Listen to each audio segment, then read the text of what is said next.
என் அன்பான மகளே, கவனமாக கேள். உன் இதயத்தை தூய்மையாய் காத்துக்கொள்.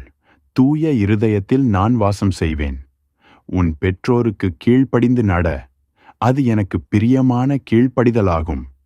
உன் தந்தையையும் தாயையும் மதிப்பாயாக.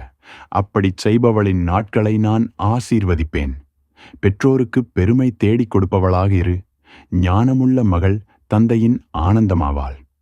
உன் நடத்தையால் உன் குடும்பத்தின் பெயர் உயரட்டும். நீதியோடு நடப்பவள் மரியாதை பெறுவாள். பெற்றோரின் அறிவுரையை இகழாதே, அது உன் வாழ்வுக்கு கிரீடமாயிருக்கும். பணிவுடன் நட. பணிவான இருதயத்தின் மீது என் கிருபை பொழியும். ஜெபமும் வழிபாடும் உன் வாழ்க்கையில் நிரம்பியிருக்கட்டும். என்னை நாடுகிறவளுக்கு சமாதானம் குறையாது. இவ்வாறு ஜெபமும் வழிபாடும் நிறைந்த வாழ்க்கையோடு பெற்றோருக்கு கீழ்ப்படிந்து பெருமை தேடிக் கொடுப்பவளின் மீது என் ஆசீர்வாதங்கள் நிரம்பி வழியும்.